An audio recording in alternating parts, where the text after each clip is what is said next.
Let's do this. The Cult of Hockey podcast by the faithful and for the faithful. I'm David Staples of the Edmonton Journal, and I'm here tonight with Bruce McCurdy. Hey, Bruce. Hey, David. How are you doing tonight? Good. I just realized I didn't plug my mic in. I'm going to plug it in. Let's see if you can still hear me.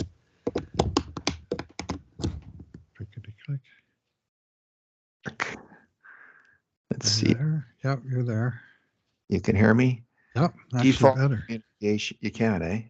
Yeah. Well, I'm not sure about better. It says default. It doesn't say. No, now it's on the Yeti. Can you see? Good. All right, here we go. Sorry about that. A big night for the Edmonton Oilers, a 3-2 win. Bruce, their 9th win in a row. Amazing. Amazing. They almost have a 600 points percentage now. They're at 591 or 592 in the NHL. Big 3-2 win over the Detroit Red Wings. But before we get going, Bruce, I just want to mention a sad thing. The passing of two colleagues, John Short and Robin Brownlee. And I would like to dedicate this podcast to the memory of both those guys. Passionate hockey fans, passionate sports fans. Of course, they were both more classics. They weren't like us, fan reporters. They were more in the classic mold of commentators on sports without taking a side. Although John Short actually did take a side. He worked for the Oilers. He did. He was the prototype of Bob Stauffer, I guess. Mm-hmm. But I don't know if he was the PR guy there for a while, like pre Bill Twelly. Yeah, and if I'm completely honest, I always held it a little bit against John. As good a guy as he was, and he was a really good guy, that he was on a bit too pro Pocklington for my liking. I was by the end of course, extremely anti Pocklington. But anyway, that was a tough role to take, and he was probably less pro Pocklington than I imagined. He was probably just being more fair than I was. Yeah, well, his radio show was a must-listen for Edmonton sports fans for a lot of nights over a lot of years. Yeah, where he'd come on, and he was always so level, He'd listen, he'd hear the listener out, even when the listener was full of it, And John, about as pointed as he would say, "Everybody has a democratic right to be wrong." He said that a couple times a show. Easy. I wonder how many times he said that in his life. I think he said that. His way of saying, "I disagree with you, but you have the right to say what you want," rather than saying, "You're an idiot for not thinking what I think," which is sort of modern. Yeah, you're canceled for that opinions. Is the modern take. We got together with John. Colin Ruddle put together a group, and we went out one day. Paul Almeida was there. Yourself. Yeah, was that before COVID? That was the Diet Coke Summit. Yeah, was that before COVID? It was before COVID. Yeah, I think it was. Yeah, that was. I think I saw John one time briefly after that, but that day we had lunch together and had a good old hobnob. And Robin Brownlee, he was my colleague at the Journal for a long time. Sure. And I knew him. I knew him very well because we worked at the Journal together. Of course, he was in sports and I wasn't. I was in the city side always. But I did some sports reporting, and Robin at his best was just a hell of a writer. He could really, really write, and he had a ferocious temper and a big heart. But the thing I remember about Robin, we would play, the newsroom team would play the sports team in slow pitch baseball, and Robin, he took the most astronomical, ferocious swing at the ball you have ever seen in your life. It was like that swing could have felled trees, Bruce. And it just made him striking out all the sweeter. How can you strike out in slow pitch? By trying to hit a home run on every single pitch. And that was Robin. That's how he rolled. So, did you have Tom Barrett lobbing them in for you? Tom played a few times. Tom used to play. He was a slow No, it pitch was pitcher for the Turkeys in the Southside Industrial League or whatever it was called oh yeah. back in the day. Yeah, Tom was he was a junk ball pitcher in slow pitch, if you can believe that. I can believe it. We actually had a friend of the cult of hockey, Murdoch Davis, was our pitcher, and his nickname was M&M Davis, Murder and Mayhem Davis. I don't really know why it was M&M or Murder and Mayhem, but he did cause that on the mound. He had some in slow pitch. Actually, it wasn't. Was it slow pitch or was it 3-pitch even? Like where you pitch to your own team? I can't even remember now. I think it was slow pitch. Wow. Okay. I don't think it was 3-pitch, but I could be incorrect. It's been a long time. Bruce, yeah. Let's move on, I guess, and talk about the game. That's what John and Robin would do at this point. So let's get her done. John had connections directly with Detroit, eh? He grew up there. Oh, I didn't know that. So that happened to be the team they were playing tonight. So that was quite a hockey city when he was a young guy, I guess, eh? Because he was 80. I understand he was 87. Yep. So yeah, he would have been there in the heyday of Gordie Howe and Ted Lindsay. Bruce, this was a fascinating, absolutely fascinating game. In that it was a bit of a track meet, but mainly in one direction. The grade A shots in this game, Bruce, were 25-8 for the Oilers. 25-8. With the subset of 5 alarm shots, 12 for the Oilers and just 3 for the Red Wings. And yet this was a close game, 3-2. The Oilers came very close to giving it away, which would have been a hard thing after putting so many shots on the Detroit goalie. Alex Lyon, is that his name? Yeah. Good young goalie, played really well. I'll say. Outstanding. Bruce, this is our 2 good things, 2 bad things, and 2 numbers podcast with 1 conundrum tagged on at the end. And we'll also double it up to 2 good things each because it was a pretty, in the end, very dramatic win and lots of good things happened. What is your first good thing? Yeah, well, it was 0-0 after 2, and not because nothing was happening. I thought it was a good, hard 2-way game. Edmonton was the better team, but the action really got hot and heavy in the third period. And after Detroit opened the scoring, and Chris Knobloch challenged for potential goalie interference, lost the challenge, as I thought immediately. I didn't think the challenge had much of a chance. Why not? Why not?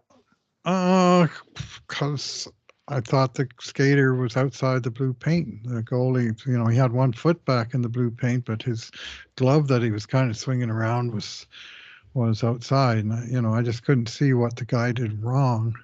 He hid his glove, though, and interfered with him. He didn't. If he'd been Corey, didn't have the puck, if he'd been Corey Perry, well, then he still would have got the call. Anyway, isn't that a foul? Like Pickard would have made that save if his glove hadn't been interfered with. I think. I don't know why it wasn't called. Like, is there some rule that you're allowed to bump into the goal? Well, you're allowed to skate in front of the net, and the goalie's, he's got to do his business inside his blue paint. And I guess they decided he wasn't. Anyway, I was not confident, and sure enough. And then on the subsequent power play that Detroit got from the delay penalty, they came within a hair of making it 3 hairs. 2-0. Making it 2-0. About 20 seconds left in the power play, and it was Robbie Fabry, I believe, who shot the 1-timer, and he absolutely roofed a great cross-ice feed from Patrick Kane. I'm pretty sure it fed him, and he put it right up and under the crossbar. And somehow Calvin Pickard, Oilers backup, who got the game tonight, came across and got just the tiniest little piece of his blocker on it. And otherwise it was in under the crossbar and absolutely a goal, and you would never blame the goalie on it. And he got the tiniest piece of it with his blocker, and he deflected it just enough up for it to catch the crossbar, and then it came down and hit the goal post. But those are parts of the goalie's gear, as we all know. And so to me, that was just a fantastic save by Calvin Pickard, who, just great reflexes and to get over there and to get any kind of piece on it. He only needed to get a little bit of it, but he did get a little bit of it, and it was just enough to keep it out. And a 2-0 score there, and that's in the third, where they score and then they get a power play and score again, because the challenge failed, and it's like a two-goal whammy for basically one play. And I thought that save was huge and kept the Oilers in the game at that moment. So that's my good thing number one.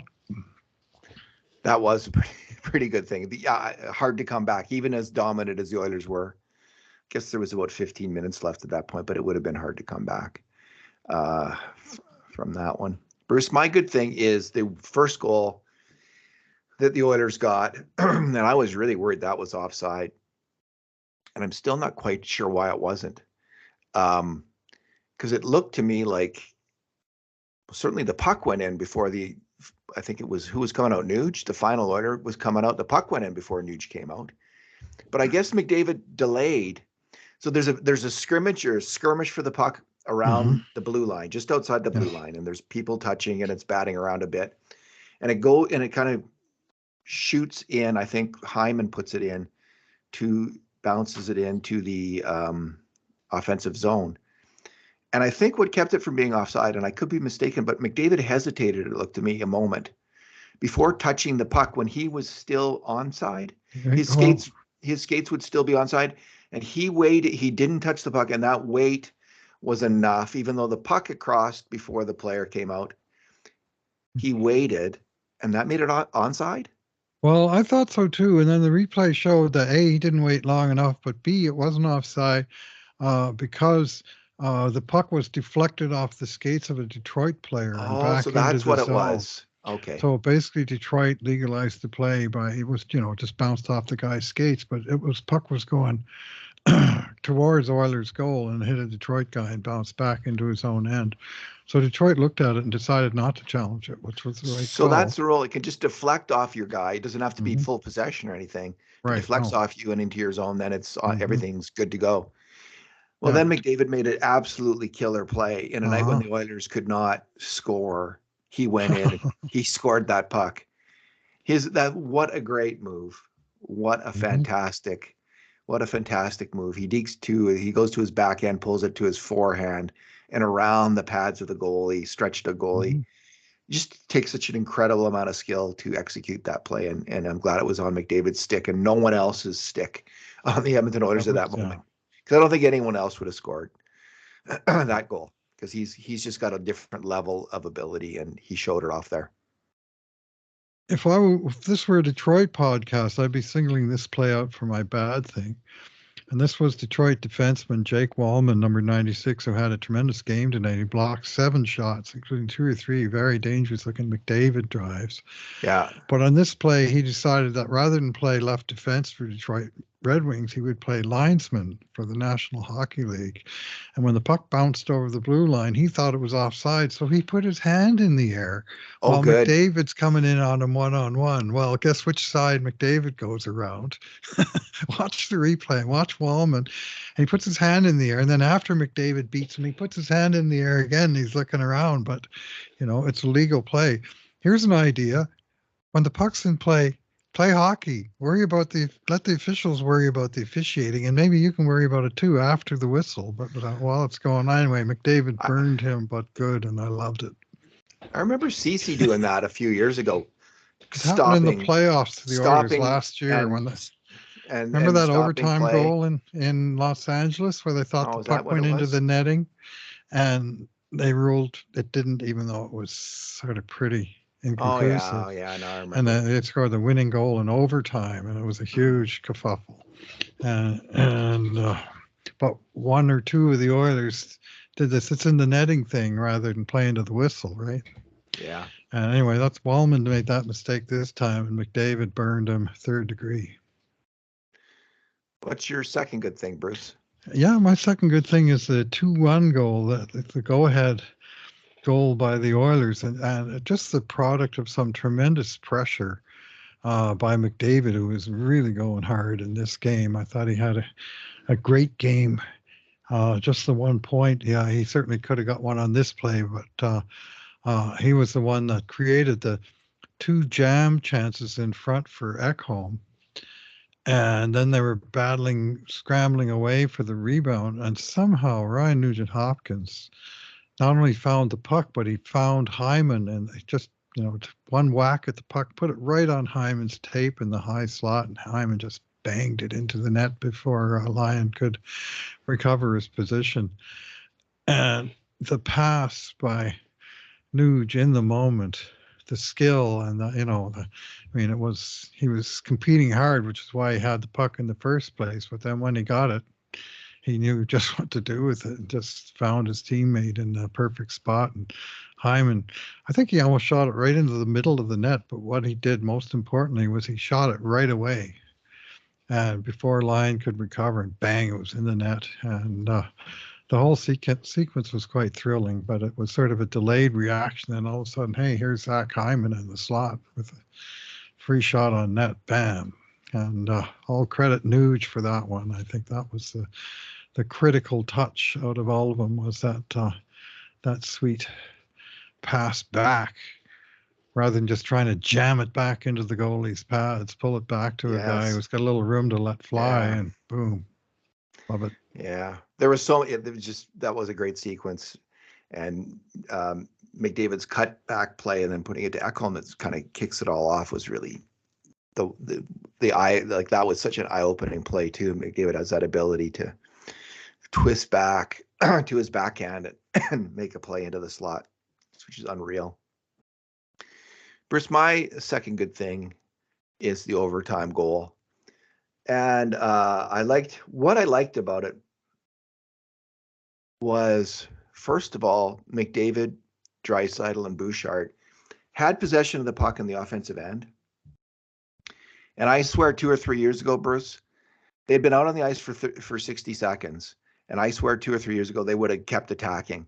They wouldn't have done what they did. And this time what they did was Draisaitl first went off the ice. Thank you, Leon.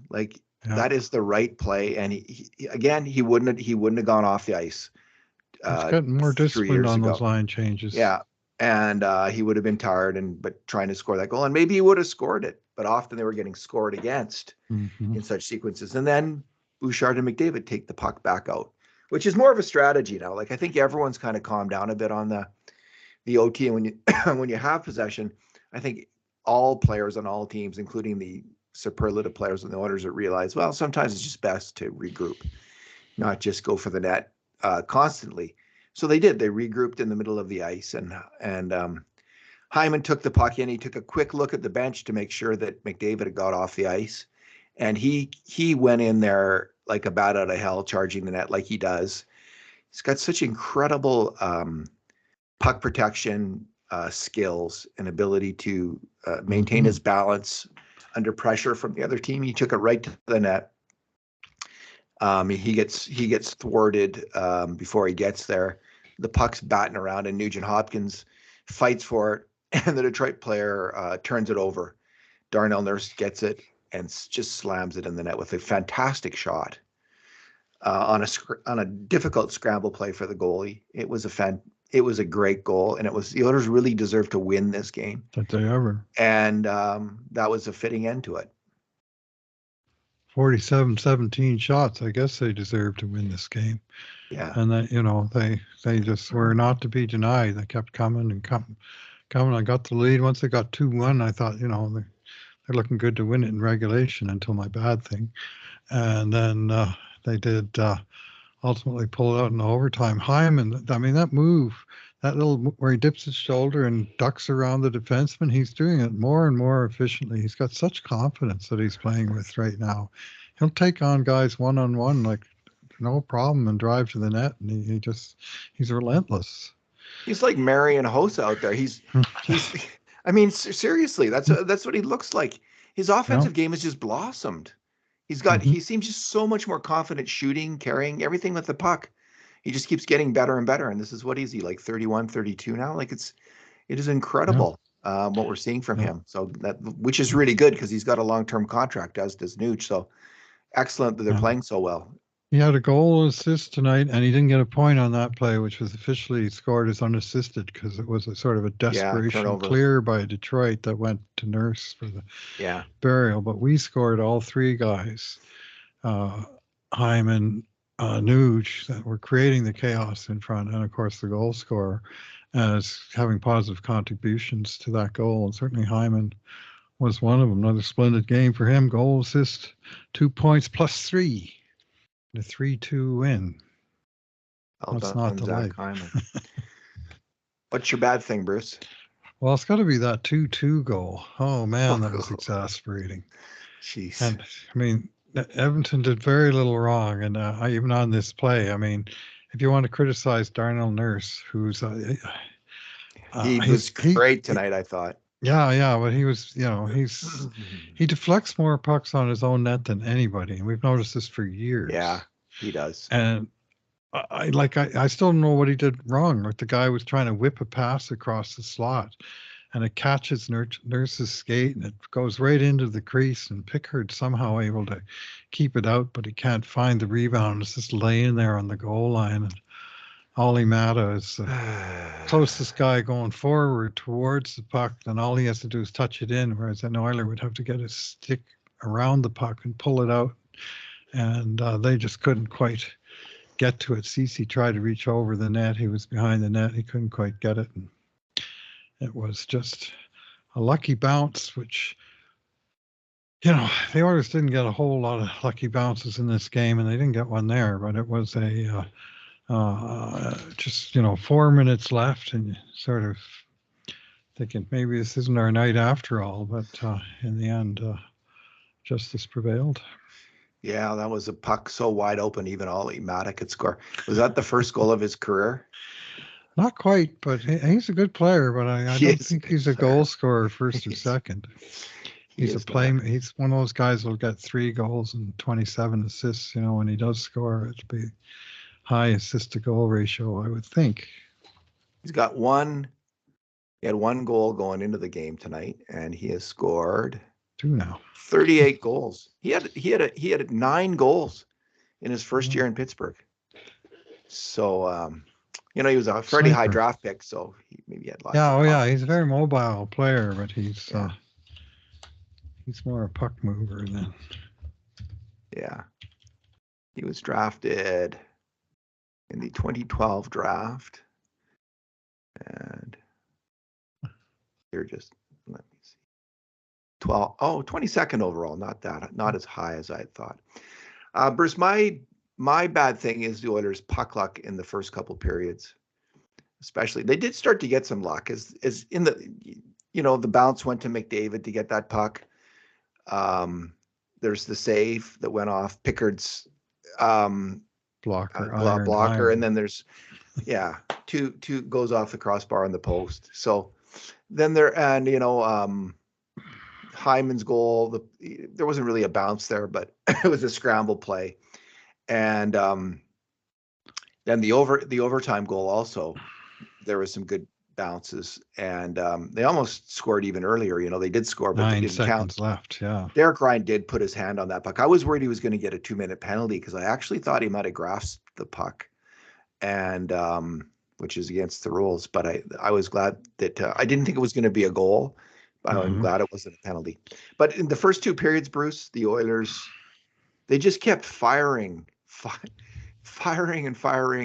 grade A chances at the opposition. I think the opposition had 3 grade A chances in the first couple of periods, and the Oilers just were maybe just 2, and the Oilers were, having 6, 7, 8 in a period. Some of them 5-alarm chances, plenty of them 5-alarm chances, and there was they just couldn't score. The one that comes to mind is, I think it's Hyman taking it. Oh, Hyman misses it at the side of the net. The puck, he gets a slap pass opportunity. Then he puts it back up front, and Nugent Hopkins bats it out of the air, and he couldn't even score then. It was just he stopped it right on the goal line, like Lyon. He was like all the way back. A few times he was looking around, wasn't sure where it was, and somehow he kept it out. I mean, he played great, but he also got a couple of bounces in tight, at least in the first 50 minutes of the game. This was a track meet of a game, and the Oilers, like, there was hardly any hitting going on. The Oilers had 8 hits, Detroit had 7 hits, and it was just a non-physical contest, almost not quite a no-hitter.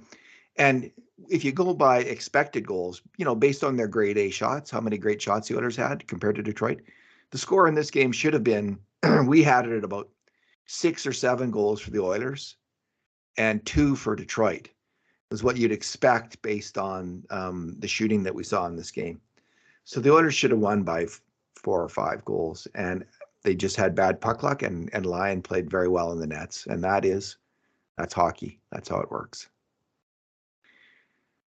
Yeah, you got to work hard tonight. The Oilers, I give them credit. I do too. They hung in there hard, and the things weren't really going their way, and they just were relentless as a team. And they kept bringing it. McDavid was leading the way, but geez, I thought Draisaitl had a terrific two-way game, hard on defense, and making some mighty fine passes in there, and they just weren't going to be denied. They were going to go down swinging at minimum if they sure did. This was like 20 times as good a game as they played against Chicago on Tuesday night. I also saw Jack Michaels jinx the Detroit goalie, talking about the possibility. The Jack right before the goal. Jack jinx is interesting. He's an equal opportunity jinxer. Yeah, Jack will jinx the Oilers. The Oilers are well on their way to their 9th straight victory here, but he will equally jinx the other team. Well, Alex Lyons had 2 other shutouts, and he's if he gets this one, it's his 3rd. Thank you, Jack. I'm not sure there was even a whistle after that comment before they scored on him. Yeah, Jack is a master at the jinx.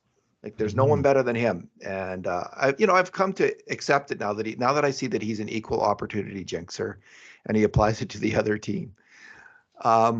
Bruce, your number. My number is 5. And that is now the number of career overtime goals by Darnell Nurse in his career. The most by any Oiler defenseman in the history of the Oilers. I just looked it up. Eric Brewer had 3 in his time here. Oscar Klefbom, Andre Sekera, Tom Pody, Jason Smith, and Steve Smith each had 2. And oodles of other guys with 1 each, from Evan Bouchard to Jan Hayda, Ryan Whitney, even Andrew Ferentz had 1, and a whole bunch of guys had 1. Paul Coffey only had 1 during his time as an Oiler, which had the last 4 years of his time here had the overtime rule. So Darnell was already the leader, and he's come through with some big ones before. I remember him scoring in Vegas on McDavid's 21st birthday. Or getting 1 in Winnipeg, where the Oilers were down 4-1 in the 3rd and came all the way back, and then Darnell scored a great goal in overtime to win that game. Anyway, he's a threat, and the 3-on-3, he's got the ability to jump into the play and make a shot, and that's basically what he did tonight. Yeah, well, earlier in the game, he had rushed up into the play shorthanded and created a great rush. With him and Nugent Hopkins, a new job was put in and jammed in a shot. Just wait, was there overtime when Paul Coffey was on the Oilers? Yeah, it started in 83-84 that they brought it back, but it was like 2 points for a win, 0 for a loss. So if you lost in overtime, 3-on-3 though, nothing. was it? It wasn't 3-on-3. It was 5-on-5. Oh, and it was 5 minutes. Okay. And then they gradually went to 4-on-4, and then 3-on-3, and then they adopted the Bettman point, and we're where we are now. But the overtime itself has been around for 40 years. Okay. I thought I didn't remember that. I just thought it had gone right to the 3-on-3. Guess I slept through all those years of hockey. All right, Bruce. My number is 45. And that's the number of points the Oilers have now, as do the Nashville Predators, as do the Seattle Kraken. So even with a 9-game winning streak, they are still tied for the final wild card spot. They cannot rest. You've just won 9 games. Well, you're right in the middle of it now. Mhm. You cannot rest. Now, they do have 3 games in hand on both the Predators and the Kraken. So there's that. And here's the real interesting thing. All those teams are just 2 points behind the Los Angeles Kings, who have played 37 games, one fewer than the Oilers. So the Kings have a lot of games in hand on Nashville and Seattle. Also interesting, Bruce, is the Vegas Golden Knights. They have 51 points. The Oilers are 6 points behind them, but the Oilers have 3 games in hand.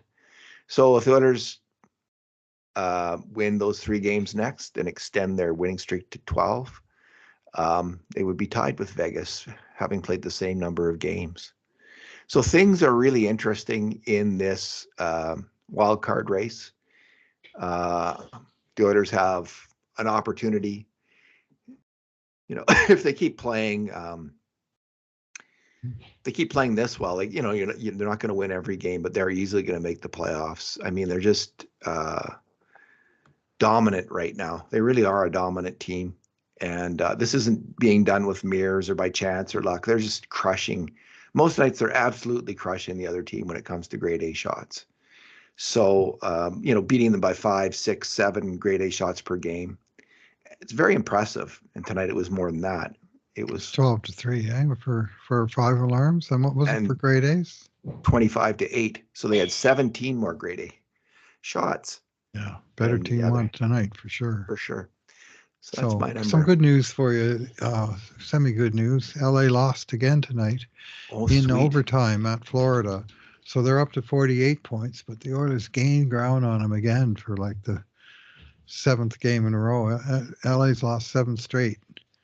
And several of them were 1-point losses, but Edmonton's been getting 2 points every game. So they've been gaining on them, either 1 point or 2 points, per game played. And so LA's got to be getting a little frustrated, eh? They're a good team, Bruce. Oh, they are a good team. But I don't think they're a great team, honestly. But, we'll see. They were due for correction, and then they're having one, and Edmonton was due for correction, and they're having one. Yeah. So I said early in the season when a lot of people were writing off the playoff chances, and I was saying, well, all it would really take is 1 10-game winning streak, and it'll correct out that. And instead they had an 8-game streak and now a 9-game streak, which we don't know if it'll get to 10 or not. But it sure, put them in pretty solid position, 22-15-1. All of a sudden there's 7 games above the old style 500 and 6 above, they've won almost 60% of their games all of a sudden. Yeah, so they played the same number of games as the Kings, 38 each, and the Kings are 3 points ahead now. Yeah. All right. Bruce, let's move on to our conundrum. Okay. Conundrum is, should the Oilers sign Corey Perry if he is willing to come here? What is your opinion, Bruce? Well, depends, of course, on if he's willing to come here and also what the price tag would be. Have to be really low. Yeah. So it's he's met with Bettman, and I guess there is a path back to the NHL. He's basically given up most of his $4 million contract that he signed with Chicago to be Bedard's nasty big brother. Yeah, that one. And so I don't think he's going to get anything close to $4 million. I think he blew it on the money front there big time. But on the other hand, I'm not sure that he's going to sign for NHL minimum, but he's had several years in a row before this one. Like his contract was so astonishing that he got like 4 years worth of salary this year with the one he got with Chicago. The previous years he signed $1.5 million in so Dallas went to the finals, and then he signed for $750,000 with Montreal, Then he signed for $1 million 2-year deal in Tampa. So he literally barely made $4 million for 4 years. And then this year he got $4 million for 1 year, and then he went and blew it. Well, he had been bought out previous to that, right? He has a history of. I don't think he's been bought out until this. Wasn't he bought out by Anaheim? Canceled. His big contract? I thought it was right at the end, but maybe I'm wrong. Oh yeah, maybe so. Yeah, in 2019. Yeah. And so since then, he's been paying for relative peanuts. And if he wants to sign for relative peanuts to play for a team with a shot at the cup, I mean, he could do a whole lot worse than choose the Edmonton Oilers. And what he would bring, besides being a nasty piece of work, and I could use other verbal to describe him that may not be suitable for a family podcast, but you know where I'm going. But this is a guy with over 400 career goals, almost 900 points in his career. Big man, 6'3", 208 pounds, very strong on the puck. And he's kind of made his living as a, sort of an ace fourth liner. Yeah. In the last few years. And he's been, a good player on strong teams. Like he's never been close to the best player on those teams, but he's an unyielding player and a long, long history of winning. And if you believe in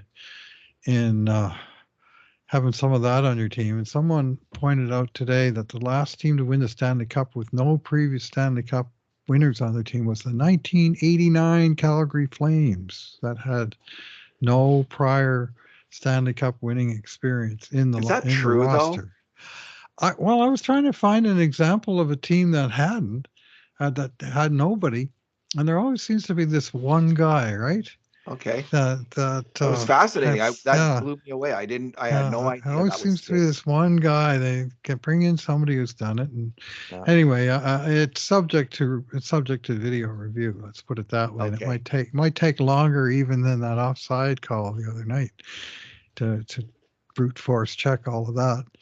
Anyway, he is one of only 2 players in the history of hockey. The other being the great Scott Niedermayer, to win all of the Memorial Cup, the World Junior, the Canada Cup or World Cup, the Olympic Games, the World Championship, and the Stanley Cup. All 6 major trophies available to, major junior and beyond. Those are the only 2 guys to run the table on those. So he's got a long, long history of contributing to winning teams, and there's a lot of appeal there. I noticed in the, a lot of this, the response people, there's sort of 2 answers. Yeah, by all means, let's grab Perry. Or no friggin' way do we want that guy. It's like 2 polar opposite replies. Yeah. And I'm more in the sort of 60-40 camp, but if you could get the guy on the for the right price, like the Oilers don't have a lot of size in their bottom 6, and they, give or take Evander Kane, who's currently playing in the bottom 6, but generally I think sees himself as a top 6 player, and that big right-handed shot. I mean, what's he playing now? Let me just look here in his last few years. 13 minutes a night. But it was up to 14 in Chicago this year. And he doesn't score a ton, but he just scores a bit. He scores some, and he battles and he greases it up, and he's nasty and no fun to play against. That I can assure you, having watched against him for all those years that he was a Duck. So, but I'll say this: I watched Perry play when he played for Team Canada in the Olympics, and I liked him just fine. Like, I didn't mind that he was greasy, and When he's on your team, it's different. Well, yeah. Like, whereas guys like Ryan Kessler and that always played for Team USA. I never had to cheer for those guys under any circumstances. I mean, Kessler was a Canuck, a Duck, and a Team USA player. Nope, don't need to like you ever. But Perry was, when he played for Team Canada, I kind of liked his game, and I respected it more than a lot of people do. He is greasy, he's dirty. I'm not sure that I've seen him injure guys, and this is where I kind of draw the line, is when guys take advantage of vulnerable opponents and put them out. And I mean, Matt Cook, like, I hated that guy because he would do that in a Yeah, he's not that player. No. He's not that guy. That's right. So anyway, he gives like Pat no Maroon, quarter right? and expects none. And Yeah. he's always got this surly, grumpy game face on. Right? Anyway, so I'm sort of, I'm on the fence, but there's worse things they could do. Assuming that he's got whatever his problems were that led to his suspension, with the league, and it sounds like he's worked it out, and he took full ownership of it, apologized, took the bullet on having his contract canceled without any kind of protest or appeal.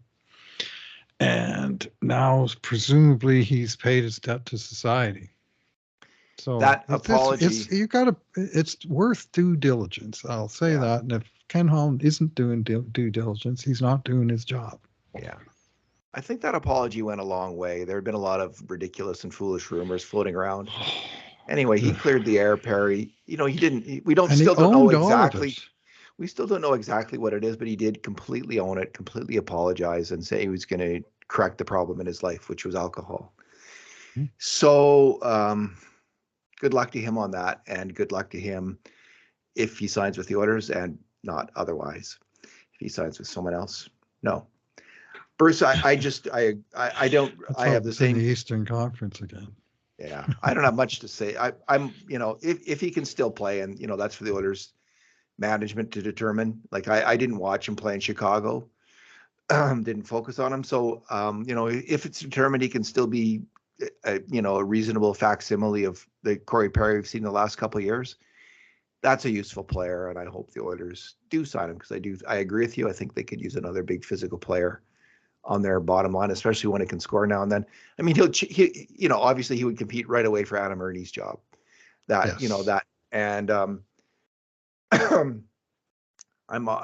go for it. Like, the more depth you have, the more NHL players you have. Things can go wrong fast. You can get injuries fast, and you might need to replace some players. So good. It would be good to have him on hand in that regard. Bruce, let's leave it there for now. Say good night. Good night.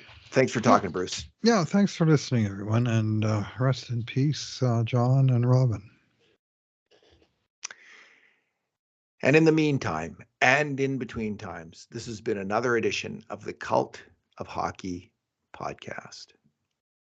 I just got to find the Skype thing here.